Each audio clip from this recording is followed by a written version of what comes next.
Hi guys, आज आहे आमचे जागरण गोंधळ. त्याच्याशी सर्व तयारी लगबग आहे. तर ही बघा जाण्याची तयारी आहे आणि माझं चाललं आहे खिचडीची तयारी, कारण की आज आम्हाला उपवास धरावा लागतो. खाली जाऊन पाहते तर ही भाकरीची सर्व तयारी चालू होती. बघा या सर्व बायका भाकरी करत. तर मंडपात जाऊन बघूया. तर घोंगडीचा मंडप द्यायचं काम चालू होतं.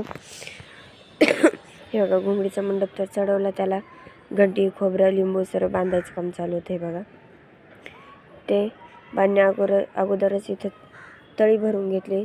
नागिनीच्या पानावर देव पुंजून घेतले, तळी भरून घेतली. हे बघा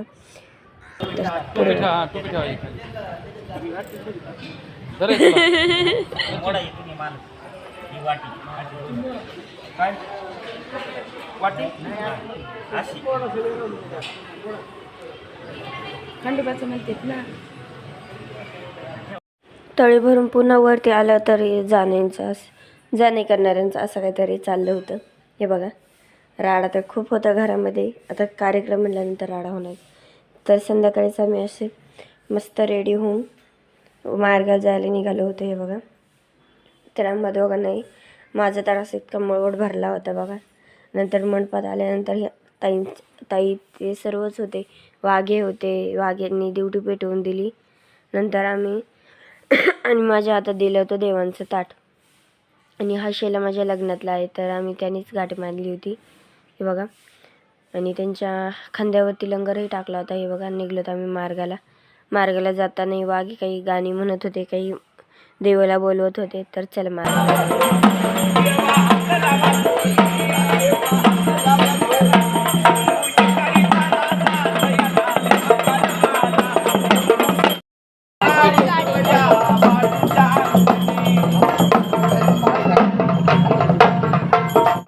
तर तिथे गेल्यानंतर आमच्याच भावकीतल्या बायकांना ते सारून घ्यायला सांगितलं होतं. तर त्यांनी सारून घेतलं. ते सारून झाल्यानंतर तिथे त्या वाघ्यांनी थोडंसं असं घर किंवा मंदिर म्हणा तसं काहीतरी निशाणी केली आणि तिथे देव पूजून घेतले होते. हे बघा इथेच देव पूजले आणि नंतर त्यांना नैवेद्य ते दाखवायला सांगितलं, पूजा करायची सांगितली आम्हा दोघांना. हे बघा आम्ही तेच केले. त्यांनी नैवेद्य सांगितले होते, नैवेद्यही मांडून घेतले आणि पूजाही करून घेतली. त्यानंतर आमच्या बावखीतल्या 5 सुवासिनींना त्यांची हळदी कुंकू करून पूजा करायला सांगितली होती. ओटी वगैरे सर्व झालं आहे. आणि हे माझे चुलत सासरे आहेत, त्यांनाही पूजा करायची सांगितली. हे बघा एवढं पब्लिक होतं मार्गाला सुद्धा आमच्या. हे बघा इथेही आमच्या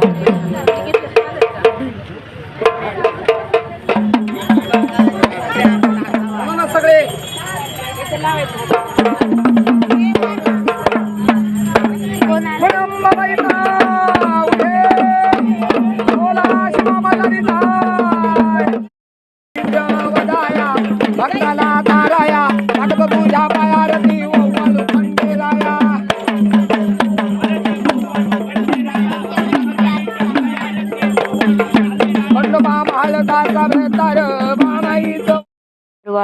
आरतीनंतर वाघेंनी यांना नारळ फोडायचं सांगितलं आणि जे 5 तांबे होते त्यामध्ये ते पाणी सोडलं.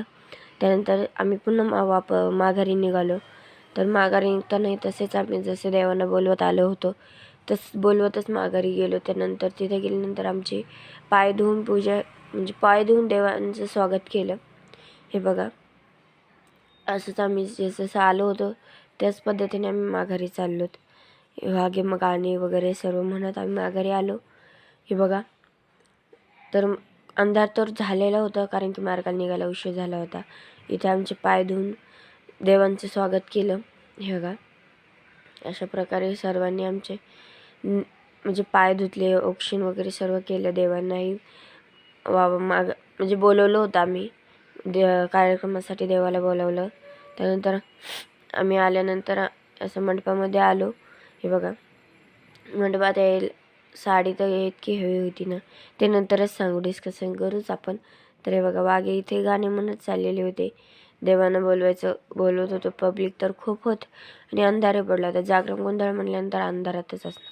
त्यानंतर इथे मंडपामध्ये परड्या कोटमे सर्व ठेवले आणि ते आम्हाला भरवून घ्यायचे होते. हे बघा तर परड्या कुठे ठेवायचं काय चाललं होतं तेच होईपर्यंत तर आम्ही परड्या भरून घेतल्या. हळदी कुंकू, पाणी वगैरे, पीठ, मीठ, लिंबू, पानाचे इडे वगैरे खूप काही असते, सर्व भरून घेतलं. ते पडदे खूप साऱ्या होत्या आणि कोटमे 7 होते. हे बघा आम्ही सर्व पद्धतीने मस्त हे भरून घेतलं होतं हे बघा. आणि हे बघा, तर चला मग पडद्या भरून घेतल्या तर तोपर्यंत हिंदूच्या बाबांनी कोटमे भरून घेतले. पुन्हा आरती झाली.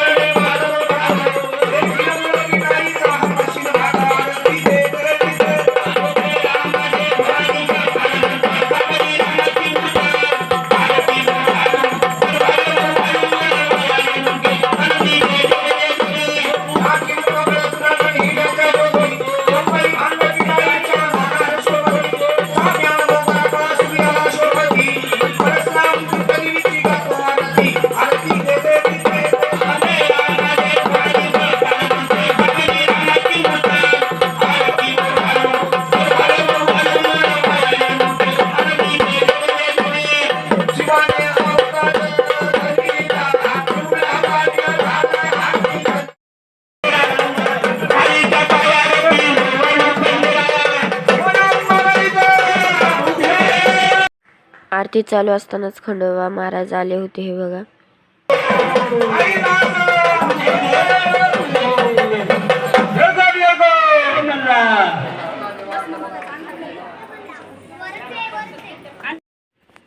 खंडोबा महाराज आले होते कारण की खंडोबांची आरती चालू होती म्हणून खंडोबा महाराज आले होते.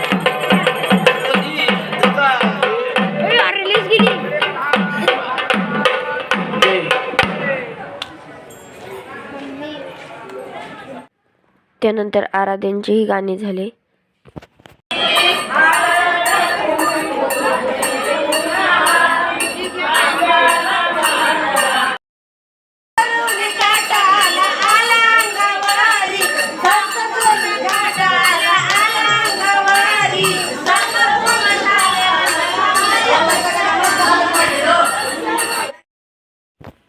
तोपर्यंत वाघ्यांनी पूजा मांडून घेतली तर आम्ही दोघांना देवटीला समोर बसायला लावलं होतं. तर ते भंडारा लावून येईपर्यंत आम्ही दोघीच होतो. तर हे बघा, इथे आम्ही दोघेही बसलेलो आहोत. आणि हिंदवी झोप आली तरी झोपायचं नाव घेत नव्हती. हे बघा, असंच काहीतरी चाललं होतं. आणि मध्ये मध्ये मी जेव्हा तेल घालेन देवटीवरती तेव्हा ती पण घालायची. आणि पब्लिक तर पाहू शकताय तुम्ही, इतकं सारं पब्लिक होतं ना, खूप म्हणजे वाटत नव्हतं इतकं सारं पब्लिक येईल आम्हाला. आणि सर्वांना छान वाटलं एवढं पब्लिक पाहून. हे बघा, पूजा अशी मांडली होती. हे बघा, सर्व लोक इतके सारे आले होते ना, खरंच आम्हाला तर इतकं भारी वाटत होतं. आम्ही पहिल्यांदा असा काही मोठा कार्यक्रम केला आणि त्याला एवढं सगळं पब्लिकांनी साथ दिली. खरंच छान वाटत होतं. हे बघू शकताय तुम्ही. आणि हे सर्व गावाकडून आलेले लोक होते. इथले तर होते पण गावाकडूनही खूप सारे आले होते. त्यामुळे खूप छान वाटलं आम्हाला. आणि आम्ही जो अंदाज धरला होता तो आमचा अपुरा पडला, इतकं सारे पब्लिक आलं होतं. तर हे बघू शकताय तुम्ही पब्लिक. त्यानंतर आम्ही दोघेही जोडीने बसलो होतो ड्युटीसोबत. तर जिथे मी तेल घालेल ना तिथे हिंदवीला पाहिजेच होते. बघा, तर मी ड्युटीवरती तेल घालणारे. हिंदवी बघा कशी करते. हिंदवीला जिथे नाही तिथं जायचंच असते. तर आईने तोपर्यंत सर्व सुवासिनींना हळदी कुंकू लावून घेतलं. हे बघा, तर आम्ही मागं सरकून आमच्या ताईंच्या मालकांना बसवलं, म्हणजेच हिंदवीचे मामा आणि हिंदवीच्या बाबांचे दाजी यांना बसवलं. आणि त्यानंतर आम्ही मागं सरकून, तर तुमचं जागरण गोंधळ केलं का तुम्ही, कसं झालं कमेंटमध्ये नक्की सांग. चला तर मग बाय बाय.